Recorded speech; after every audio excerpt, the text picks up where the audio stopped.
So inverse functions, inverse meaning opposite, so the inverse of addition is subtraction, the inverse of multiplication is division, and all of that. Yeah, it is Math 3, Nick. Yeah, you're in the wrong class. Yeah, you were yesterday at 3:45. No. I'm glad you're here. But it might be kind of boring because you're not doing this right now. Did you need anything from me? I wasn't even thinking. Oh, man. Yep, whoops. I lied. You're the best.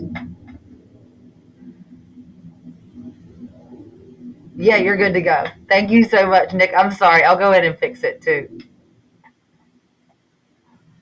You too, darling. Whoopsie. Apparently I typed in the wrong days for Math 4. Okay, so back to what I was saying. So inverse functions is just the opposites.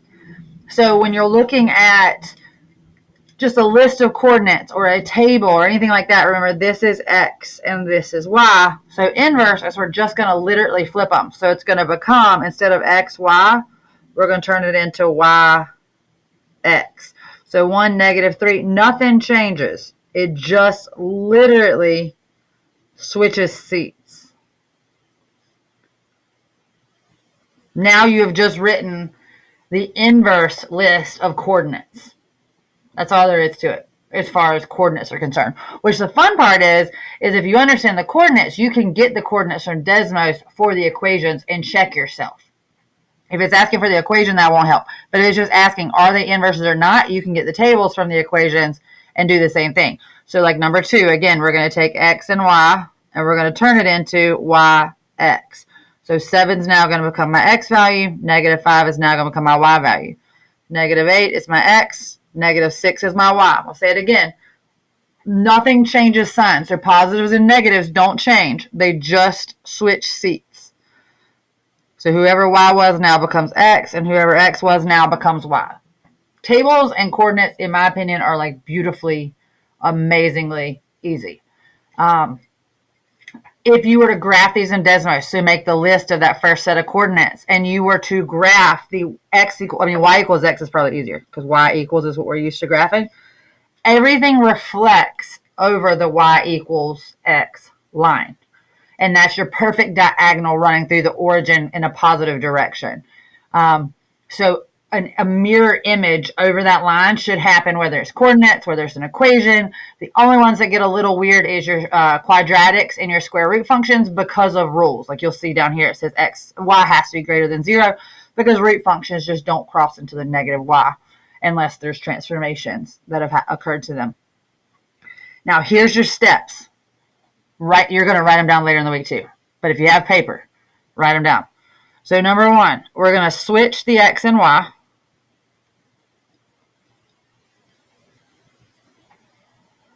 And I'm making these real simple. Number 2, solve for Y.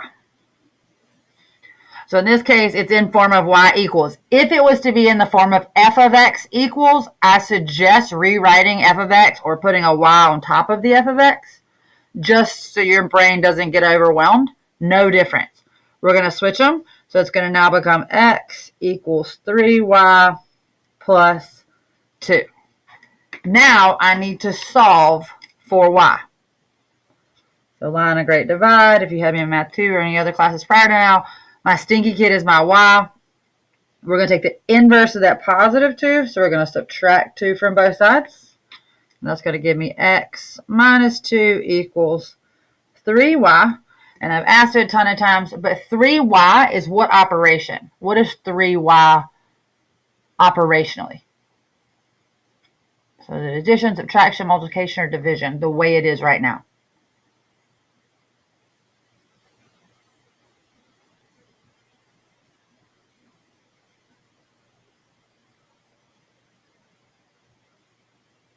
Do I need to ask it in a different way?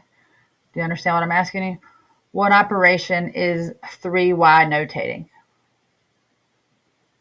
Yes, good. And it is multiplication. And that seems silly, like a silly question, but even the question mark when you typed it is because we've gotten so used to just treating it away. We don't understand the why we're treating it away. Because if I asked you, how do I get the 3 off the y? Most of you would have like quickly said division. But then I'd have to ask you the y. So we're trying to go back and make sure we understand that's 3 times y. So the inverse is division of 3 on both sides. So these 3 are now gone. And so y equals x minus 2 all over 3. That is the inverse. If this was written f of x equals 3x plus 2, the inverse is f of negative 1 x. That negative 1 means inverse. That's all that notates. And it can be g of x, k of x, all the letters. Remember, any of the letters are just noting that there is a separate, like identifying which function it is. Like I always like to say g of x is Gertrude and f of x is Frank, especially for like piecewise like we did earlier, or function notation back in Math 1. So you're going to, the hardest part is remembering all your rules for solving and isolating variables, which hopefully is not super hard for most of us. The next one, he's a little bit messy. So we're going to switch our x and a y. So it's going to be x equals 2/3 y minus 5. And now we're going to solve for y. We're going to undo that minus 5. How would I move that minus 5 to the other side? What operation would I do? What's the inverse of negative 5 or minus 5?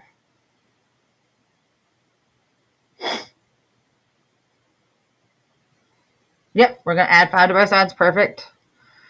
Add 5 to both sides. That x and that 5 are not like terms, so we're just going to write x plus 5 equals 2/3 y. Depending on who your teacher was prior to me, and you'll hear me say this a lot, you're in Math 3. You've had lots of great teachers, hopefully, along the way, so I don't want to unteach anything that you've learned. Some students find it easy to multiply by the reciprocal for that 2/3, so just flip it on both sides, or we can take it individually, and that division of 3, we're going to multiply both sides by 3. So the 3 goes away, and then we end up with 3x plus 15 equals 2y. And then we're going to divide by 2 because remember, again, 2y is 2 times y. And then this whole side is also divided by 2. And so our answer, again, if we'll call this g of x equals 2/3 x minus 5. Then g of negative 1x. So the inverse of g of x is going to be y equals 3x plus 15 over 2. The ones that get a little funky that I've seen people mess up are the last 3. I will show you those on Desmos so you can see how to check your work as well. Does anybody have a question about 3 and 4, why and how I did things so far?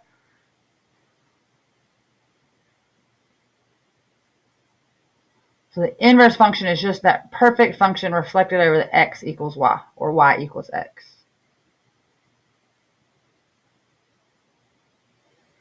All right, so we're looking at the next one. I'll switch colors because they're getting all tight. We're going to switch our x and y. So x equals y squared. So we're not switching the squared, just the x and y, plus 5.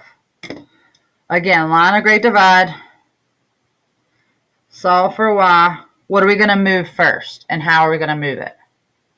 What number and how?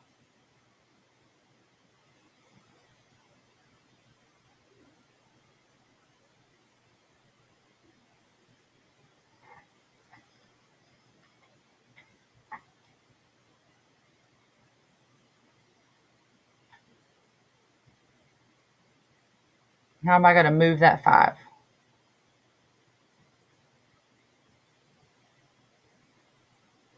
Yep. Thank you so much for not leaving me hanging. I appreciate that. So x minus 5 equals y squared. Do we remember what the inverse operation of squaring something is? You should have done it in Math 1 a little, probably in Math 2 though. The inverse of squaring something. If you have a TI-83 or 84 near you, it's on the same button. You just have to hit second to get it. Does anybody remember the inverse of squaring something?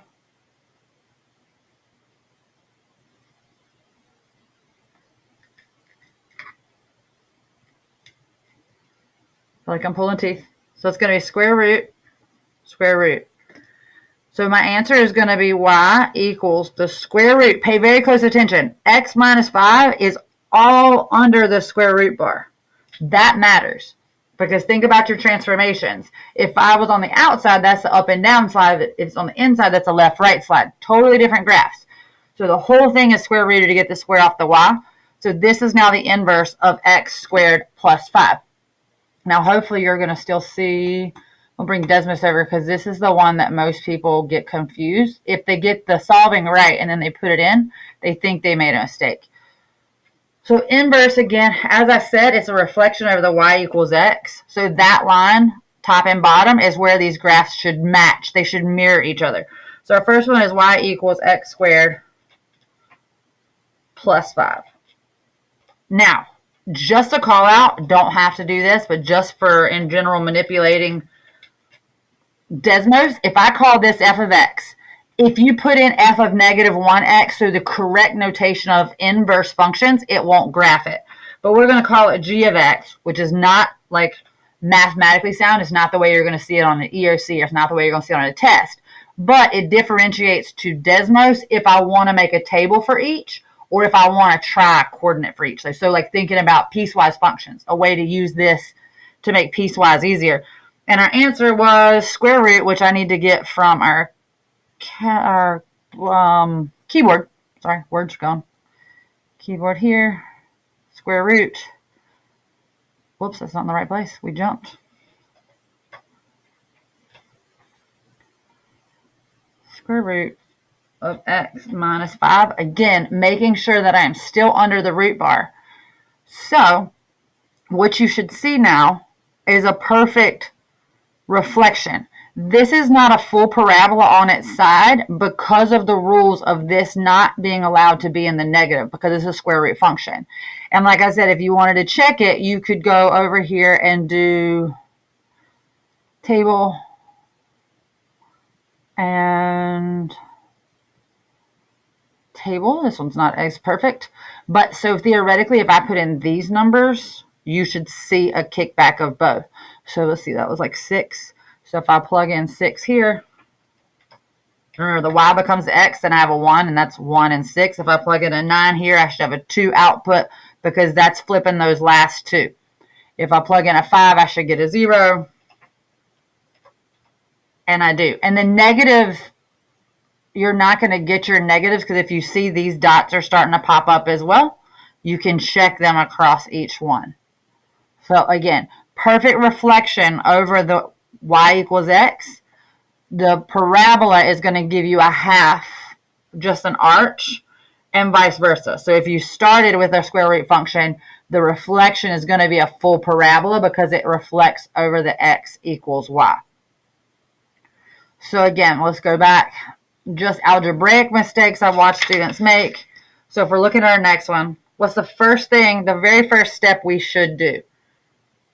Hopefully you wrote it down or you're paying attention. What's the very first step you should do to be able to solve for the inverse? It's also in the corner on my paper.